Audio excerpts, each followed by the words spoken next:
Alhamdulillah, Erick Thohir konfirmasi Kevin Dix dan Ole Roumanie akan diproses demi perkuat timnas Indonesia di ronde ketiga kualifikasi. Tampil solid di timnas Indonesia, Nathan Joe malah kena sentil media asing gegara hal ini. Sintayong optimis target timnas Indonesia di babak ketiga kualifikasi Piala Dunia tercapai. Simak informasi selengkapnya sebagai berikut.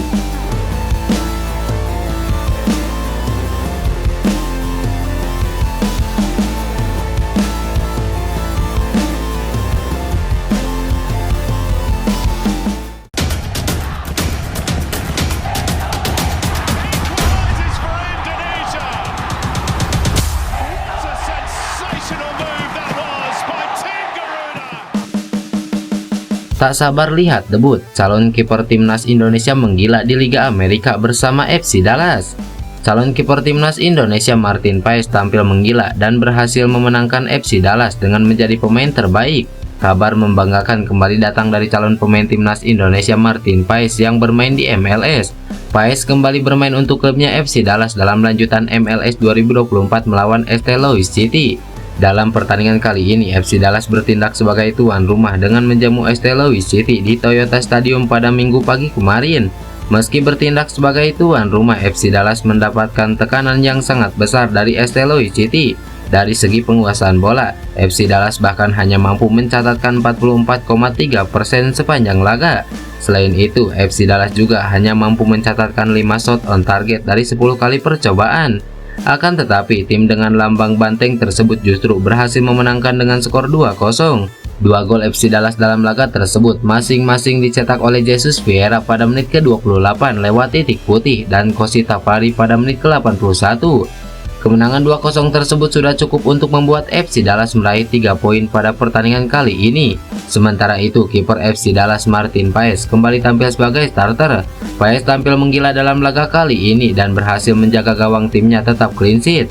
Hebatnya, kiper berusia 26 tahun tersebut mampu mencatatkan 8 kali penyelamatan untuk 8 tembakan tepat sasaran St. Louis City ke gawang FC Dallas. Performa apik Paes itu membuatnya mendapatkan rating sangat tinggi di berbagai situs sepak bola. Di SofaScore, calon kiper timnas Indonesia itu bahkan menjadi pemain terbaik dengan rating mencapai 9,1. Paes menjadi satu-satunya pemain yang mampu mencapai rating 9 bahkan lebih dalam pertandingan tersebut. Sementara itu di laman Footmob, Paes menjadi pemain terbaik kedua setelah bek FC Dallas, Kosi Tapari yang mencetak gol untuk tuan rumah.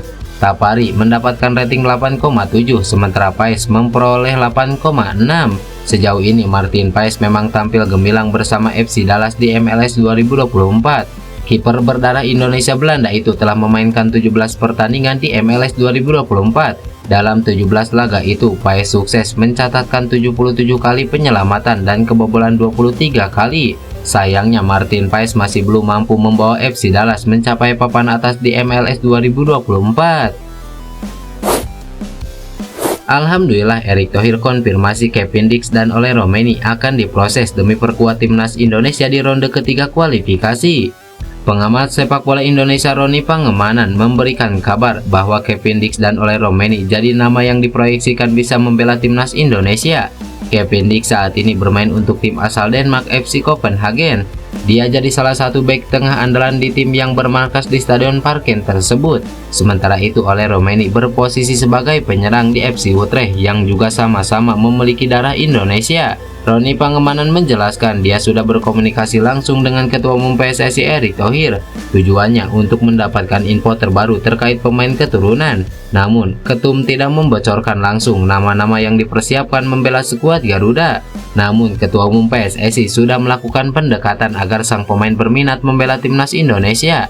Sebelumnya, nama Kevin Dix tidak dilirik oleh Ronald Koeman untuk masuk skuad Belanda yang akan berlaga di Euro 2024. Hal inilah yang mungkin membuat Kevin Dix bersedia bergabung bersama timnas Indonesia. Saya bilang, Pak Erick, bagaimana dengan Kevin Dix? Pak Ketum bilang dia masuk dalam radar dan sedang diusahakan. Karena keluarganya sudah membuka diri dan tidak dipanggil dari timnas Belanda, Pak Erick sedang berusaha untuk melakukan lobby ini, ujar Roni Pangemanan.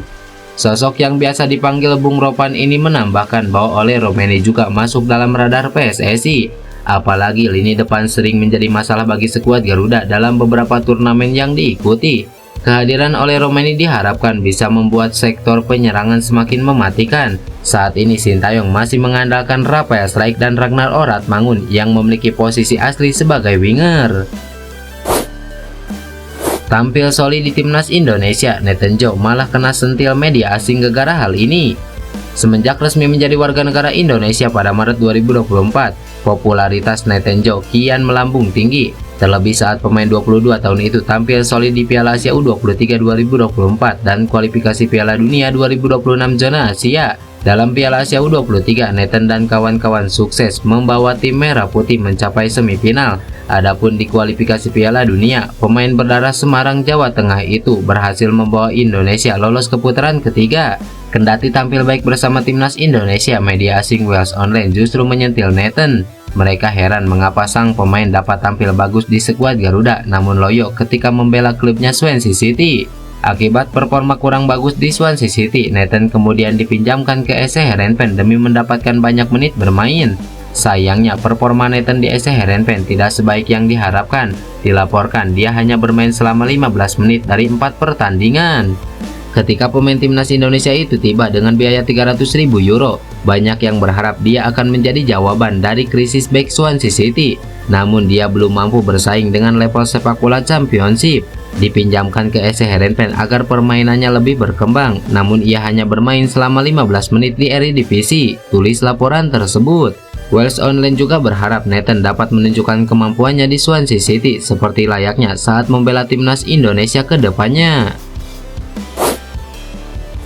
Sintayong optimis target timnas Indonesia di babak ketiga kualifikasi Piala Dunia tercapai. Pelatih timnas Indonesia Sintayong optimis soal target timnas Indonesia di putaran ketiga kualifikasi Piala Dunia. Seperti yang diketahui, timnas Indonesia berhasil melangkah ke babak ketiga usai mengalahkan timnas Filipina dengan skor 2-0. Kemenangan ini membawa timnas Indonesia finish di urutan kedua pada klasemen akhir grup F dengan 10 poin. Tom Haye dan kawan-kawan pun dipastikan menemani timnas Irak dan menjadi juara grup F untuk melanjutkan perjalanan ke babak ketiga. Lolos ke putaran ketiga, timnas Indonesia akan menghadapi lawan-lawan berat. Skuad Garuda berpotensi bertemu dengan tim-tim kuat seperti Jepang, Iran, Australia, Korea Selatan, dan masih banyak lagi. Menanggapi kondisi ini, pelatih timnas Indonesia Sintayong membeberkan targetnya di babak ketiga kualifikasi Piala Dunia.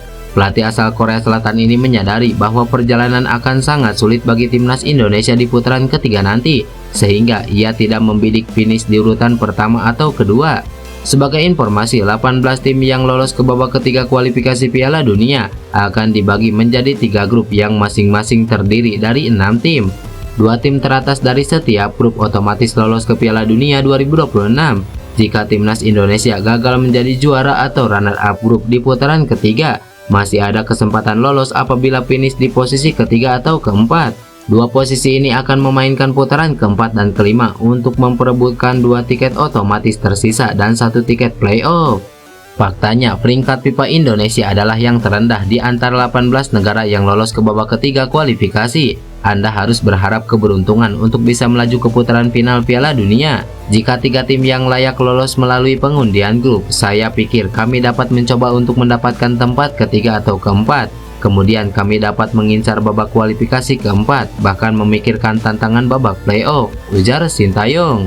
Di sisi lain, Ketua Umum PSSI Erick Thohir mengingatkan agar timnas Indonesia tetap rendah hati dan tidak jemawa dalam menghadapi babak ketiga kualifikasi Piala Dunia ini. Erick Thohir berharap timnas Indonesia tetap fokus dan menunjukkan performa terbaiknya, mengingat lawan-lawan yang akan dihadapi memiliki peringkat FIFA yang lebih tinggi dan pengalaman yang lebih matang di kompetisi internasional. Selain target realistis dari Sintayong, PSSI juga memiliki visi untuk terus membangun fondasi yang kuat bagi sepak bola Indonesia. PSSI berencana untuk meningkatkan infrastruktur, pelatihan, dan pengembangan bakat-bakat muda agar Indonesia dapat lebih kompetitif di kancah sepak bola internasional. Target jangka panjang ini diharapkan bisa mendukung pencapaian timnas Indonesia di masa depan, bukan hanya untuk kualifikasi Piala Dunia, tetapi juga untuk kompetisi-kompetisi internasional lainnya. Keberhasilan timnas Indonesia melangkah ke babak ketiga kualifikasi ini menjadi bukti bahwa ada potensi besar yang bisa dikembangkan. Semangat juang para pemain dan dukungan penuh dari masyarakat Indonesia menjadi modal penting dalam menghadapi tantangan berikutnya. PSSI di bawah kepemimpinan Erick Thohir terus berupaya menciptakan iklim sepak bola yang profesional dan berprestasi, baik di tingkat nasional maupun internasional.